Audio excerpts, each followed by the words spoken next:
Coming to you from the Lydia Media Studios in the heart of Lewiston, Auburn, it's Lydia's Lunch Bunch, LA's afternoon morning show with Mark, Sarah, and JC. We're covering news and events in the greater LA area and talking to the people making a difference in our community. Feel free to share your comments, questions, or suggestions via email at podcast@lydiamediallc.com. And today's show is brought to you by Ruper's Beverage and Redemption. When it comes to beer, wine, and spirits, don't botch it, squatch it.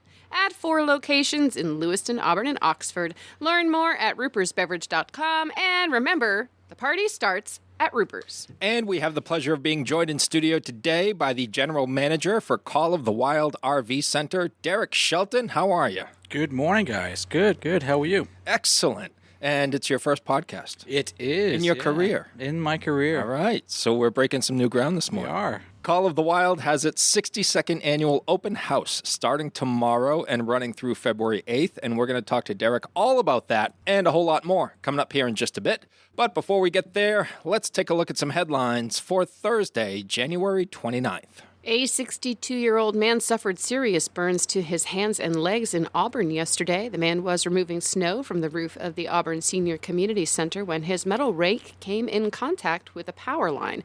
The man fell from the ladder but did not lose consciousness. The Auburn Police Department is in contact with the Occupational Safety and Health Administration, as is protocol with workplace injuries. Maine Secretary of State Shenna Bellows is accusing the federal government of trying to control the 2026 elections. This comes after Attorney General Pam Bondi said the release of Minnesota's voter files is a condition to pull ICE out of the state. Bellows said ICE is invading our states and inflicting violence in order to create chaos and control our states and elections. Bellows said these actions are President Trump attempting to assume absolute power. Absentee ballots are now available for the special state candidate election to fill the vacancy in State House District 94. The deadline to request an absentee ballot is February 19th. The election will be held on February 24th. A sample ballot and other election information can be found at lewistonmaine.gov.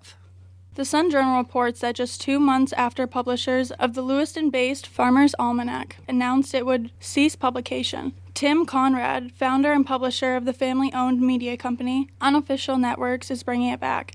Conrad said, "We have been working closely with dedicated Farmer's Almanac team to preserve the trusted content readers have relied on since 1818. Now it's time for the weather. Oh, the weather.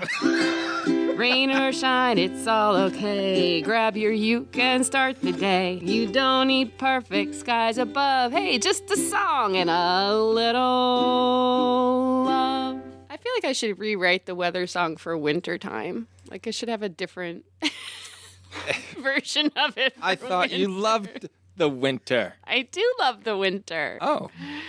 It's just that song feels out of place when it's negative temperatures. Oh. Mostly sunny today with a high of 20 and a low of -1. A cloudy start to tomorrow with some sunshine in the late afternoon, high of 12 and a low of -3.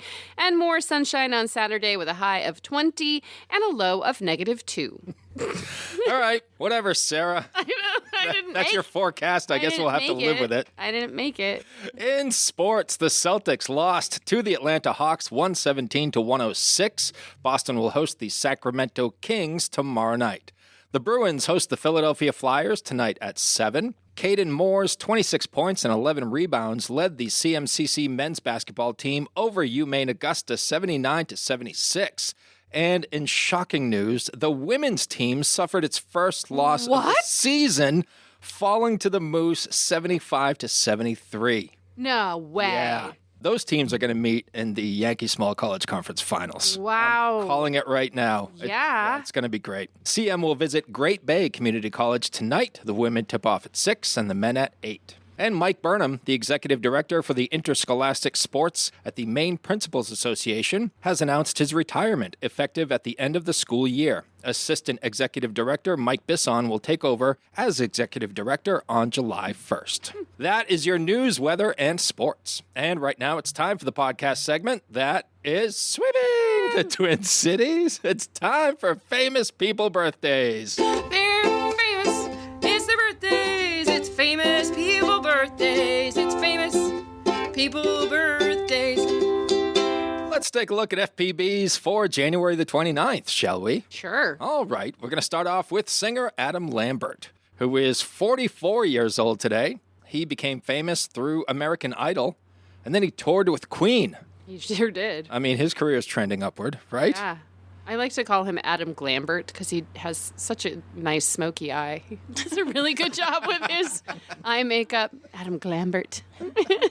Sarah Gilbert is 51 years old today. You might know her as Darlene Connor from Roseanne. Yes. She was on from 88 to 97 and again in 2018 for its sequel. She was also on The Big Bang Theory. That's right. With the same actor who was on Roseanne.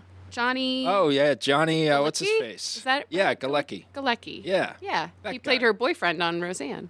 Oh, my goodness. I know. Look at that. Worlds are colliding. I know. Talk show host Oprah Winfrey, 72 years old today. Is she really? The queen of all media. Mm-hmm. We had a couple weeks ago Howard Stern's birthday, the king of all media. Mm-hmm. Maybe they should join forces. Ooh, I don't see them getting along. That'd be something, right? It would be like an unnatural pairing, like Snoop and Martha. That'd be great. Yeah. Oprah has won many awards throughout her career, including 19 Daytime Emmy Awards. And she gave everybody a car in one episode. Right, I you get a remember that. car, Yeah. and you get a car. I remember that. Didn't she, like, haul a wagon of fat out on one of her shows once to show how much weight she had lost also? What? Yeah, because she Missed had that episode. she had been overweight for a long time, and she filled up a radio flyer wagon full of something. Oh. And like towed it out behind her and was like, "This is how much I've lost." And everyone was like, "Good for you, Oprah." I don't know. Actor Mark Singer is 78 years old today. He starred in the Beastmaster film series.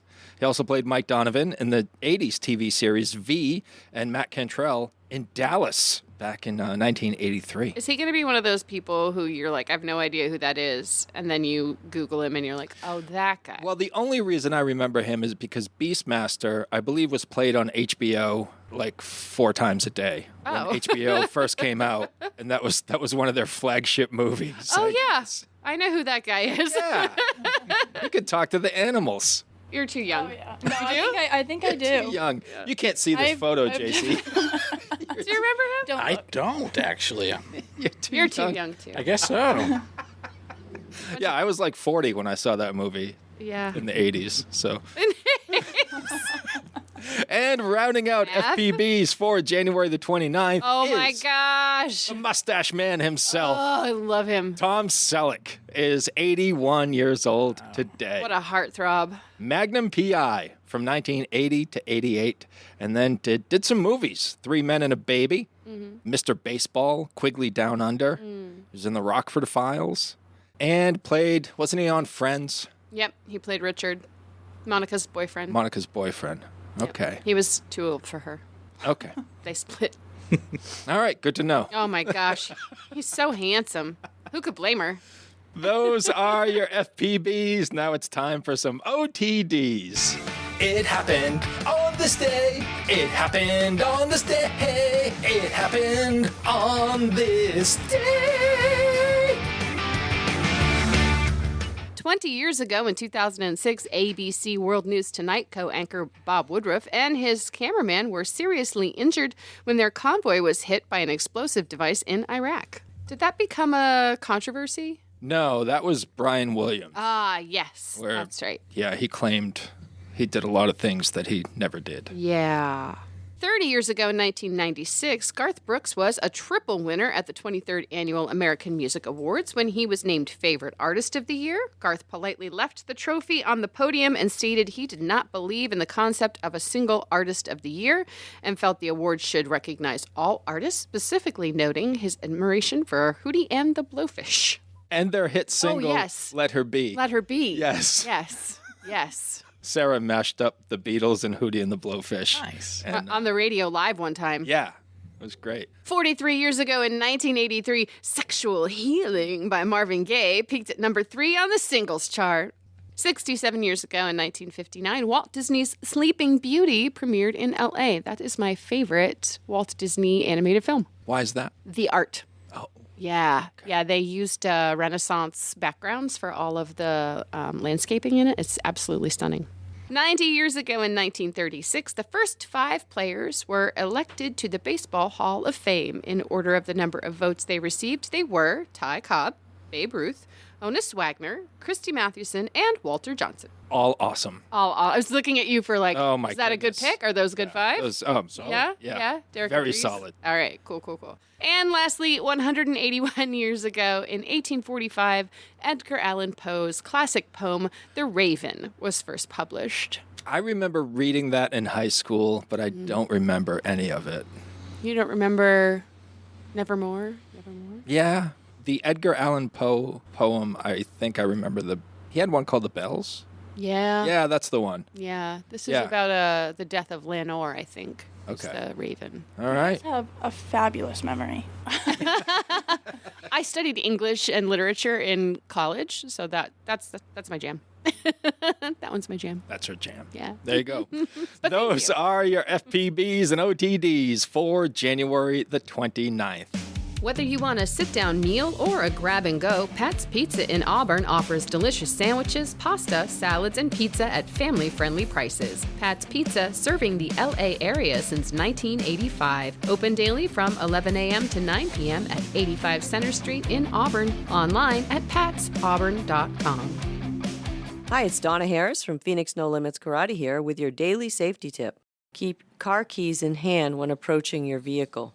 Let's all do our best to keep our community safe. And now we shift focus fully to our guest in studio, General Manager for Call of the Wild RV Center in Oxford, Derek Shelton. Before we get to the open house, can you give us a little bit of background on yourself and how you came to be the GM at Call of the Wild? Yes, it's started back over 20 years ago now, in 04, 05. Don't remember the exact dates. I started out as a service tech, not any experience in the industry whatsoever, but got hired out in the shop, and then throughout the years, obviously, just progressed to where I am today. It's pretty... Well, I mean, that doesn't happen to everyone. Yeah. They become the GM of the company that they... We're, very fortunate to be a small company. Yeah. Being there for so long, I was actually able to dabble into sales and do shows, which helped the progression into sales, into the service manager type of title, and then to be second in command with under Jeremy, be his right hand man. So doing that for quite a few years now. So when you started there a couple decades ago, did you think of it as a growth opportunity for your career, or were you like, we're going to see how this works I mean, out? we're probably not, only because of the age, right? I mean, over 20 years ago, I was 21 years old. So at the time, it was more just getting into it that was someplace local, close to home, which was nice. And then knowing the people that were already there, the guys I went to school with and graduated with, which was a big benefit. It was a much more comfort type of thing. And then as the years went on, fast forward, now you're 10 years into it, and then you're 15 years into it, and then it's like, we're never leaving. It's funny how that happens, Yeah, right? That happened to me too. But Yeah. it goes by so fast. So that's kind of, those guys that are in the shop, that core still with us in different titles. Like when I started, Ryan, Justin, the three of us. Justin's now my salesman. Ryan runs my service department. So the core is still together, which is unheard of in today's I industry. think stories like that just go to show what a good organization you have aligned yourself with. Yeah. Like if you have that kind of long-standing, the longevity of people being there, like Right. almost their entire lives. Yeah. Like you're just 20 years old. Yep. Yeah, exactly. And then, I mean, not to go too long into it here, but Jeremy, the owner, when I started, was our service manager. And then, obviously, he went to general management title soon after I started, and then just ran the company basically since my existence there, a couple years later. Yeah. It's pretty cool. I have very limited RV experience. Some friends and I used to go to the NASCAR races down in Dover, Delaware. And my buddy had, I think it's like a 24-footer or something, but it was a lot of fun. Yep. We spent 4 days there. When I was in my 20s, I worked for Bailey's Camping Resort. Yep. They had an RV show, I guess, once a year. And I remember the first time they brought the RVs in, they brought in a company called Beaver. And I had never seen that kind of luxury before. Like, there were granite countertops and leather everything, and I was like, oh my gosh, people drive around in these $1 million homes. It's crazy. It's pretty wild. They do. So I think there's like maybe a little bit of a misconception about what it's like to have an RV. Like, they've come a long way since Winnebagos of the 70s, for sure. Yeah, and even when I first started in 04, 05 to what they are now in 2026, just that 20 years of change is astronomical in regards to technology, and everything's push button now, and it's apps on your phone, and turn my heated floors on with the push of a button. Exactly. yeah. When I first started, like I said, everything was flip switch, and turn on a switch here for this, and switch for that. And no longer there. Yeah, now it's all high tech. You've kind of seen a lot probably in 20 years. Yeah, that's crazy. So let's talk about the 62nd annual open house, which begins tomorrow, January 30th, and runs through February 8th. What's going on? Yeah, so it's exciting. It's obviously the dead of winter, and it's hard to get motivated and excited for something. But in regards to the open house, it's an event that people can look forward to, knowing that when they come and look at campers and talk about campground stuff, it's springtime. It's almost there. So I think they turn the corner to getting closer to that opening season of May, and the campgrounds opening, getting the campers out. So it's a big sale. A lot of stuff going on. We got some reps from the factories coming up beginning of the week. Providing the storm is going to cooperate, stay out to sea, that might change things, but the sale will not hinder at all. It'll still be going on. Starts tomorrow and goes through next Sunday, February 8th, and look forward to seeing everybody. It's like I said, it's an event that has been doing a long time, and we see a lot of people, a lot of customers, a lot of repeat faces come in just to say hi and see how things are going, and going from there. And I see 5 words on your flyer here that I think will appeal to a lot of people, especially this time of year. Maine's largest indoor heated showroom. I saw that too. Correct. I have so many questions. So it's nice to be able to have that building to be able to bring in the campers to show, but our biggest attribute in regards to Call of the Wild is probably our outdoor lot for our retail lot that has 40 campers or so plugged in, heat going, lights on, so it makes it so it's just not in the showroom. People can go out, comfortably look at campers, even when it's negative degrees outside, warm, like it has been. Yeah. Yeah. I want to know how you park 20 campers inside. Like, how hard is that? So we got... That seems like it's really hard. It used to be not so bad. It's one entrance and one exit in. So we got back them all down the showroom line. When I first started, they were smaller, right? Campers weren't as wide or was as tall. So you open the door up, and the building, guys, is 1965, right? I mean, the building is older. So the garage doors, when they were built back then, weren't in mind for today's size, RVs or campers. Yeah. So 20 years ago when I started, we could just back them right in. They were 7 foot wide, no problem at all. But now everything, have to just be cautious. 2 guys watching, just back them in close, and Just like, exactly. a flagger on an airplane. So it's not. Well, I also see easy. poles in the middle of the showroom, so Yeah. I'm wondering how that works. No, we just back them in with a tractor and put them in spot, and dress them up. That's skill. You're downplaying it. That's skill. No, it's experience. That's all it is. Some people can't even parallel park with no cars Yeah. around them. Like, that's something. That's impressive. Now, the first time doing it, though, it's scary. But 20 years, You into got it? now. Yeah. Got we it figured out. Because it's like I said, the core guys, Ryan, myself, back them in all the time. So, and still do it even to this day. So it is the biggest RV and camper sale of the season. Your biggest event. It is our biggest event.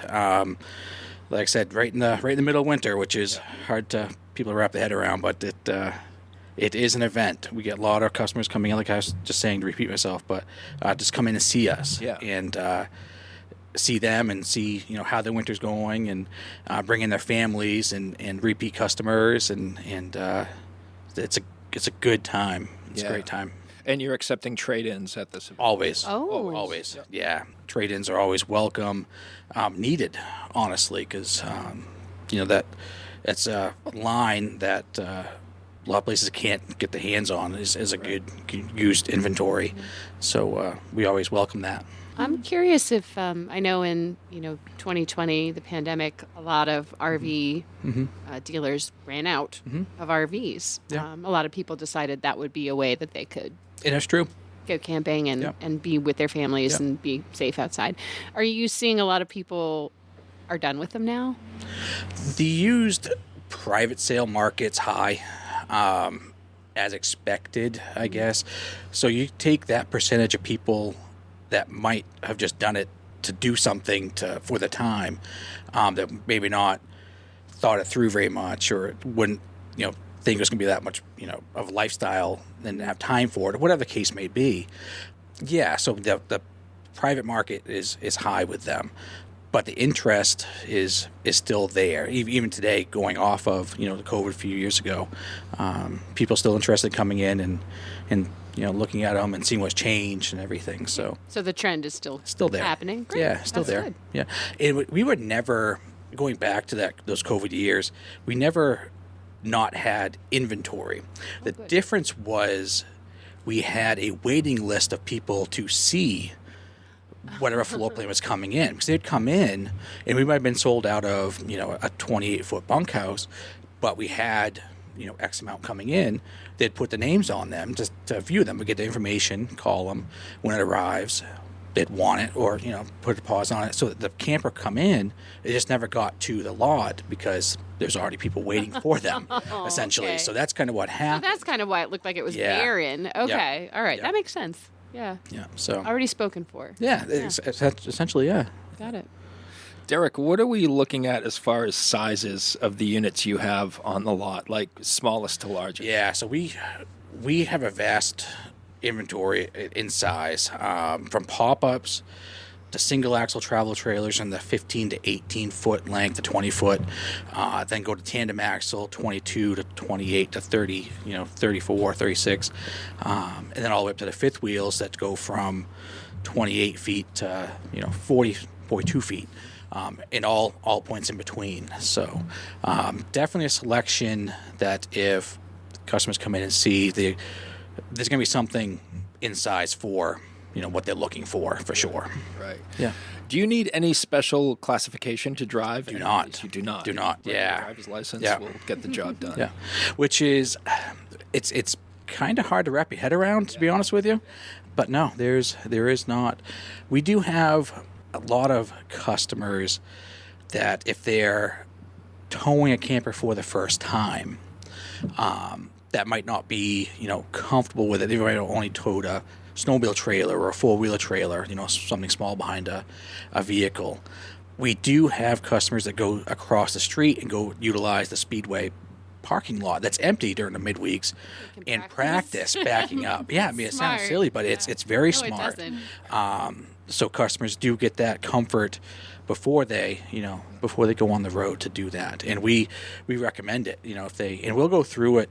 We'll give them tips and pointers and everything we can. Give them for information to try to help them. But then at that point, it's go right across the street and just do it themselves. sort of Yeah, thing. get comfortable with Yep, it. exactly. And nowadays, I'm assuming there's probably cameras all around, camera angles that you Oh can goodness, see yeah. from That's the another driver's thing too that in regards to like technology and changing and stuff with the vehicles, with all the backup camera sensors and everything like that. The campers have the accessories you can add on for like backup cameras, the directional cameras on the side marker lights, and so forth. So you can see, almost 360 all the way around it. The old school Yeah. camper drivers are like, are you kidding I me? know, exactly. Yeah. Learn how to drive that thing. Yeah. What types of people are coming in to see you, Derek? What are you hearing, like, as far as So, the I mean, reasons? we're doing it for so long. We don't have as many first-time customers. It's all 80% of it's repeat customers, right? And being there for as long as I have, we've seen the families starting out at a pop-up. Then those kids get older, they go to travel trailer, and then those kids grow up and are on their own. The parents, downsize or go to a motorhome because they're going to go winter down south. But those kids now have their own family. They come back, buy the travel trailer, buy their thing. So it's families of repeat customers that we see the most, and their families getting bigger. So all age groups, from the single families, husband, wife, or boyfriend, girlfriend, just starting out, all the way up to through to the grandparents coming in, and the retirees getting ready to do their thing for the winter or whatever they plan on. So it's nice. Because for a lot of people, I would think the majority of your clients, it's a lifestyle. 100%. We say that. Yeah. It's fortunate to be able to be in this industry to sell a lifestyle and sell luxury, and not something that's a demand, right? You don't need it, but it's. Well, I say that, a lot of people say you would, but it's a luxury to be able to sell that relaxation, which is very unique. You don't get to do that a lot. Yeah, there were documentaries about 100%. RV lifestyles and YouTube vloggers and all that. Have you ever done any RVing, JC? I have not, but it's definitely on the bucket list. Good. Yeah, you should. You should. When's the last time you walked into a unit and just went, "Oh my God"? I know it's probably harder to impress you than it is us. Well, no. So it's when we see new floor plans get released, we see them first like online. We see them like a picture on a computer, either represented to our phone. Once they come into the dealership and you see something in person for the first time, see them, it's like, holy crap, what are they going to do next, right?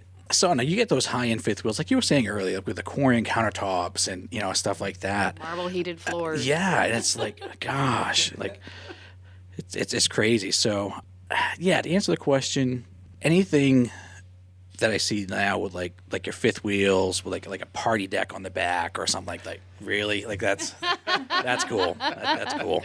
Yeah, something like that. It's funny because my partner and I have been looking for property, a camp that we could have, going forward for the kids to go back to every summer and do something fun with.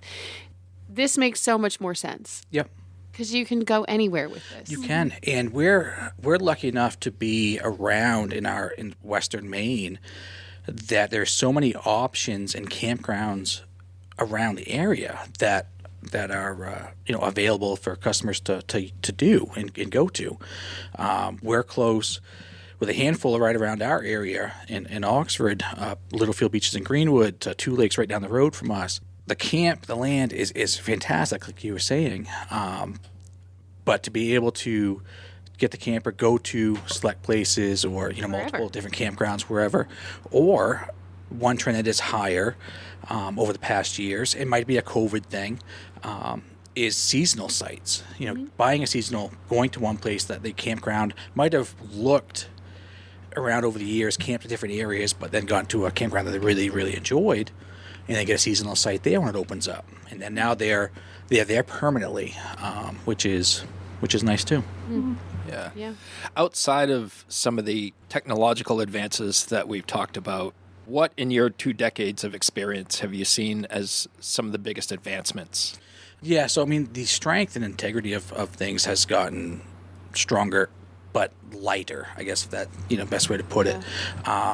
Asdel fiberglass on the outside exteriors, so there's no like mold or if any leaks or anything like that. So just those type of things that have gone throughout the years have changed, plays a big factor. I mean, as they get bigger, they can only be so heavy, right? Because vehicles wouldn't be able to tow them. So I mean, the light aspect, the weight of it, is something that's, you know, a lot of them like aluminum framing because it's lighter than wood. Like I said, the Asdel fiberglass. So it's pretty cool. Yeah, just better materials, lighter materials. Yeah.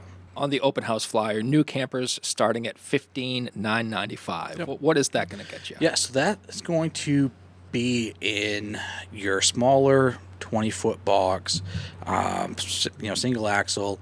They'll give you a small bunkhouse. They'll give you a couples camper in an enclosed travel trailer kind of box. That's what that does.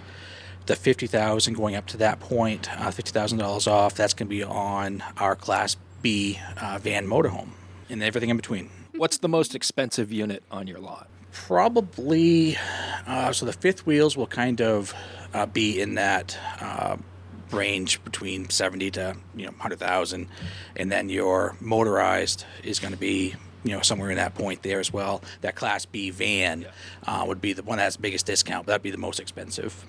And can you explain what a fifth wheel is for people who may not know? Okay, so a fifth wheel, it's all about the hookup. They're taller, they're all fiberglass on the outside, but their front nose, best way to put it is if you're seeing a tractor-trailer truck that does not have a trailer on the back of it, you see like the bed has a kind of a big hitch in it, and then the front nose of the fifth wheel is that same type of hookup as a trailer on a tractor trailer. Mm-hmm. Instead of going right to the bumper on a ball mount that you tow like with a four-wheeler trailer or snowmobile trailer. So those are the differences. Again, they're fiberglass. They usually tend to be, taller in height, tend to be bigger. They're smaller models, for sure, but they are just bigger and taller and more expensive. Right. Sarah, what would be your requirements if you and Nick were to get an RV? I'd have to be able to stand up straight. That's Yep. big. Yeah. That's big. Yeah, Of course. I'm tall. Yeah. I don't want to hunch, and Yeah. that would be the only thing I don't need much. That's good. Yeah, and they the models in sizes, you think bigger, you have more room, but even sometimes you drop down to like this 25, 26 foot. Like, it's hard to fathom the length picture in your head. But a lot of campers have like multiple slide outs, so your rooms kind of go out, or dinette with a sofa, they'll go out in a slide out 3.5 feet. Get something with opposing slide, so your living room area is much bigger, much more roomy. You always have the headspace in your bedrooms, except if you go up to like a fifth wheel, sometimes a smaller fifth wheels, where the contour of the front nose cap kind of comes down. Your headroom in your bedroom sometimes are less, but to be able to see what they do in a square footage of feet that they produce is crazy. The original tiny home. Yeah. Right? Yeah. Yeah. Great stuff, Derek. Is there anything else about Call of the Wild or the open house that you would like our listeners to know? No, I mean, we touched base on obviously the inside the dealership. Obviously, we have 20% off at our parts and accessories store. It's fully stocked, ready to go. We do have obviously like heated inside showroom. All our units, on the inside are all opened up, lit up, everything. Outside, which we talked about, we do have 40 or so campers plugged in, heat going, lights all on, lit up, which is, again, fantastic. We can't wait. We're excited. Yeah. It feels like this is a great event for just about anybody. Well, it is. And we have those customers. We didn't mention it up until now, but like we do hot dogs and refreshments and stuff like that through lunchtime and everything. Hey, yeah, this is cool. Where are the hot dogs? Right. But like I said, it gives them, it gives people something to do in a time of year. If they don't ski, they don't snowmobile, something they can come in, be comfortable, look around, and just relax. Maybe you're thinking about upgrading, or maybe you're just thinking about getting your own camper ready for the season. Yeah. Or you just never had an RV before. Right. And again, come in and take a look around and and see us. So. Love it. Any questions, obviously, they could ask, and if they're on the fence or just not sure, it's a great time to just get some information that can maybe sway them one way or the other. Mm-hmm. Yeah. The 62nd annual Call of the Wild RV Center open house starting tomorrow, January 30th, and running through February 8th. For more information, you can go to callofthewildrv.com, and they're located on Route 26 in Oxford, right across from the Speedway, and you'll probably see some RVs and campers backing up in there as they practice. Dirigo Federal Credit Union is proud to call Lewiston Auburn home. Whether you're buying a house, saving for the future, or growing your business, we're here for you, right where you live. Visit dirigofcu.com and feel the difference of a credit union that truly knows LA. Derek, we like to close out the show with a segment called 3 Random Questions, where we will ask you questions that have nothing to do with RVs or campers. Perfect. Sound good? Sounds All good to me. Are you a sports fan? I am. All right. Derek, if you could attend any sporting event in history and have the best seats in the house, what would it be and why? Oh, goodness. I would have to go down to 2004 and watch the Red Sox win the World Series. It's the first one we've got. Yeah. Just about everybody else says the 28-3 Patriots Super Bowl. Mm-hmm. I mean, fantastic. Don't get me wrong. Yeah. But as a Red Sox fan and what we went through in 2003 to get to 2004 and actually see them complete it, that'd have been it. Against the Yankees. Yeah. That'd have been it. And being down 0-3. And I've been waiting for someone to answer that question just the way you did. And thank you for doing that. You're welcome. Because I'm a Red Sox fan That's as easy well. one. And that game, and I've told Sarah this, that game changed me as a sports fan. Yes. Because that was the game where I stopped caring about sports. Correct. Because I was like, I have reached the pinnacle. Yep. Nothing in my life will ever compare to what just happened. So, I mean, not to drag this on too long here. Please but, do. I've always been a huge Red Sox fan myself. The first Red Sox game I ever went to, I was older, with my girlfriend at the time, who's now my wife. I proposed to her down at Fenway Park, my first game. Aww. I love Yeah, that. so I'm getting emotional. yeah, You guys. cool. So they have a big place in my heart for sure. I Baseball love it. connection. All right, JC. If you had to get a tattoo today, what would you get? I would, if I got a tattoo today, because I've talked about it and I have not done it yet, it would probably be something to do with my daughter, whether it's her initials, whether it's birth date or something, correlate something with the wife and daughter, something. But that'd be it. Yeah, that would be something I've talked about for a while, have not done. So. What holds you back? I don't know. Honestly, it's not like I'm afraid of needles or anything like that. It's just Do you have any tattoos? I don't. No? I do not. No, I do not. So I feel like it's always hard to get the first one. I would say that.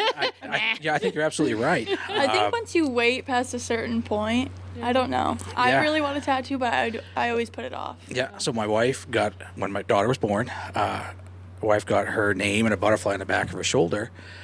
That now kind of turned into a whole sleeve on her arm.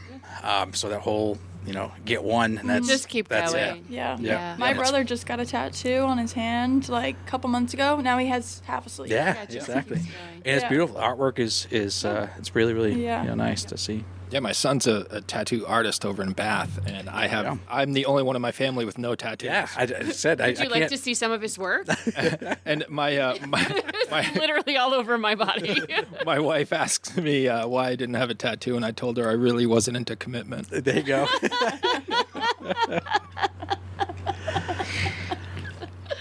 Poor Sherry.